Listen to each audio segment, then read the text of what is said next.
Hello and welcome to my channel, This Mama's Faith. It is my prayer today that after you watch this video, you leave feeling inspired by God's Word and motivated to serve others. My name is Tabitha Kelly. I am a wife of 10 years, a homeschool mama to 6, a joyful homemaker, a lover of coffee and dresses, but most of all, a daughter of Christ. Today I'm taking you along while I do some homemaking and share with you what God has laid on my heart this week. I hope you enjoyed this video and consider subscribing. Today I have some homemaking to do in my house, and while I work and talk to you today, I hope this motivates you to get something done in your home. If you're feeling uninspired or unmotivated, why don't you get up and do some of these things with me? The length of this video is perfect for you to wash a sink full of dishes, fold a basket of laundry, or get yourself freshened up for the day. If nothing else, make your bed and listen to what God is telling you through this video. Welcome to week 4 of our Proverbs 31 Bible study.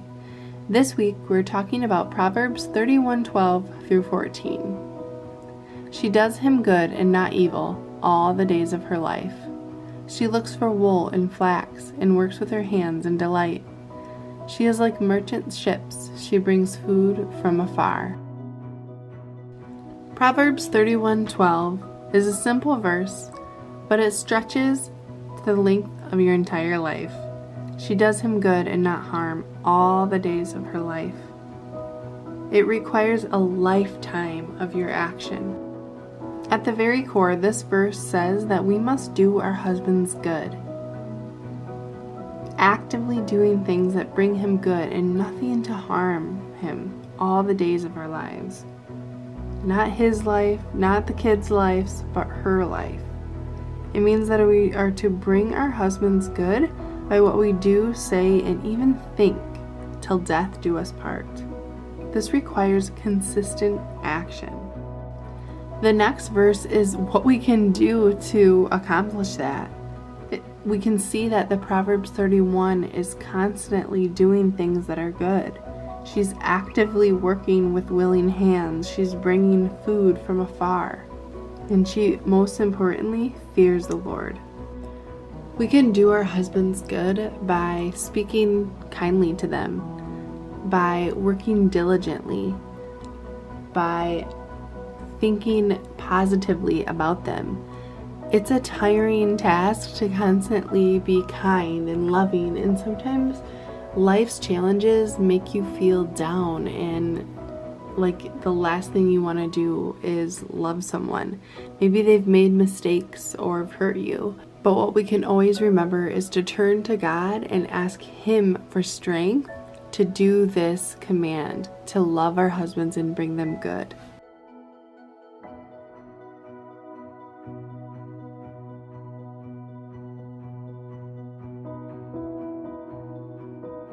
Proverbs 31:13 gives us an encouraging example of how to view work.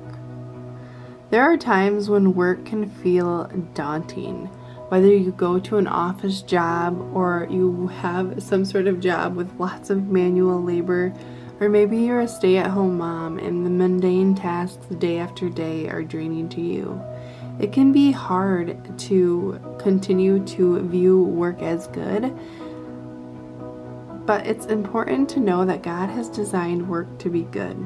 I think by working willingly, even if we're struggling with being tired or overwhelmed or lazy, can lead to many blessings from God in our lives. Wool and flax were readily available in biblical times, and they were used to meet the needs of people, to buy clothes, sheets, blankets, and because these items were readily available, the Proverbs 31 woman, she could have sent somebody else out to get them for her.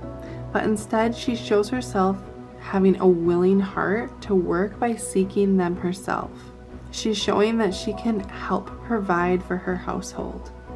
She's willing to spend the time, the resources, and the energy to make sure that her family's needs are met. Once she's found her supplies, she starts working willingly. She doesn't complain. She doesn't put it off until it's late, and she doesn't make everyone else do all her work. Her heart is inclined to willingly work. She found her items to work with, and she's eagerly worked to turn it into something that will fulfill a need in her home. We can apply this to our lives today. Maybe we don't like cooking. Maybe it's such a chore for us to meal plan and grocery shop and make a home-cooked meal. Maybe we just hate the whole entire process.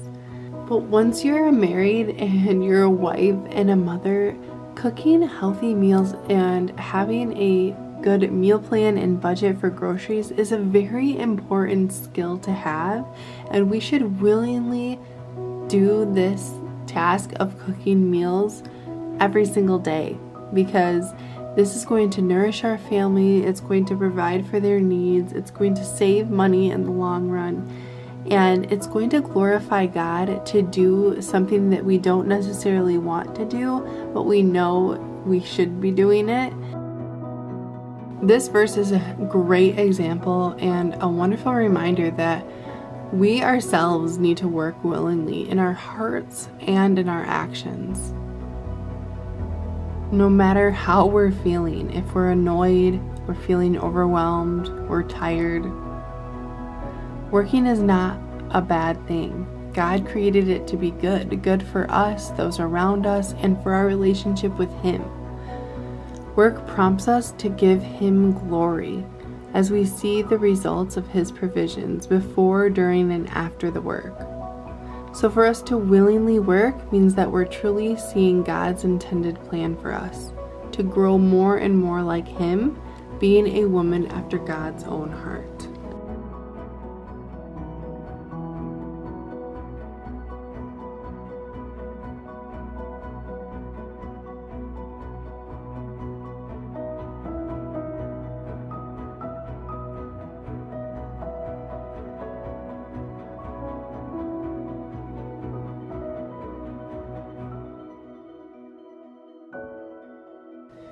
So what are some ways that we can willingly work to glorify God?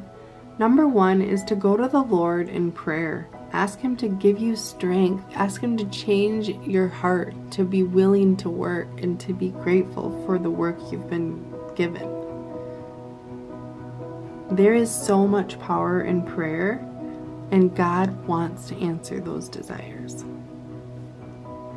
Another amazing tool is a pen and a paper. Write a list. This will keep you occupied, especially if you're feeling lazy, if you're feeling overwhelmed. You'll be able to get all of the tasks that you have to do out of your head and onto paper so that you can stay organized and get more done. You'll be able to prioritize things in your life and not have to try to do everything. God gave us 24 hours in the day for a reason. He knows you have a lot to do. Be wise with how you use your time. Finding time in the day to quiet your mind and rest and spending time with God is a great way to re-energize yourself. Take time every day to breathe, to calm down, to rest, to talk to the Lord, to read your Bible, to eat healthy, whole food.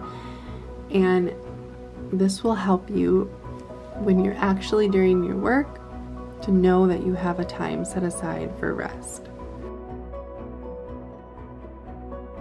Proverbs 31:14 just reiterates the fact that this Proverbs 31 woman is willing to do whatever it takes to provide what her family needs.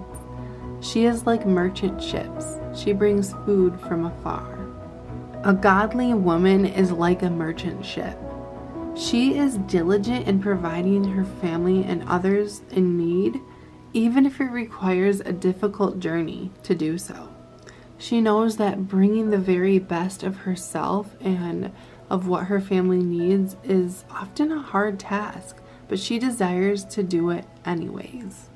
This isn't literally suggesting that she's walked hundreds of miles to find food, but it does suggest that she's hardworking, she's practical, she's a planner, she's using her money wisely. She's not only taking care of her family, but she provides for them as well. She works willingly.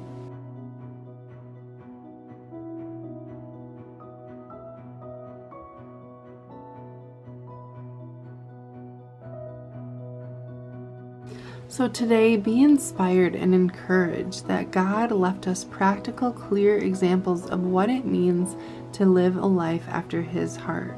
We are not alone in this. God is the one forming His character in us. As we take even the smallest of steps towards living in a way that pleases God, He smiles. He's happy with us. He gives us so much grace and love through this process. The most important part of these verses is remembering that God Himself is at work in us. He is using the Holy Spirit to convict us and shape us and make us more like Him.